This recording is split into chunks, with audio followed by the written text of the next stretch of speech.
आए एक और गवाही है हमारे दरमियान में, बेटा साजिद है, इससे पूछते हैं कि खुदा ने इतने दिन में क्या काम किया। आए इनकी गवाही सुनते हैं।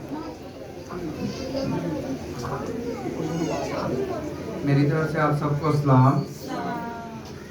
मेरी गवाही कुछ इस तरह है कि आगे भाई साहब भी बयान कर रहे थे, गवाही डिलीवरी के हवाले से थी। कहने का मतलब ये था कि डॉक्टर वगैरह सब जवाब दे रहे थे कि ये नामुमकिन काम है, जो ये मुमकिन हो गया। तीनों हॉस्पिटलों ने मुझे जवाब दे चुके थे कि ये मुश्किल ही है, लेकिन मेरे यीशु ने मुझे जवाब नहीं दिया। जहाँ पे डॉक्टरों ने बात छोड़ी, वहाँ पे मेरे यीशु ने काम कर दिया। मैं भाई साहब से साथ कांटेक्ट में था, मैंने इनको प्रे करवाता रहा कि भाई साहब इस तरह मसला मसाइल हो रहा है, इस तरह हर चीज़ की बात का मैं इनको बयान करता रहा।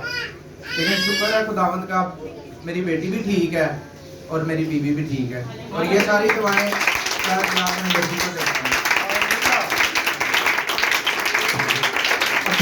जो मैंने पूरी तफसील बताई थी, ये वही बच्चा है जिसकी बीवी का ये सारा मसला था कि 3 हॉस्पिटल फेल हुए और हमारा खुदा जीत गया।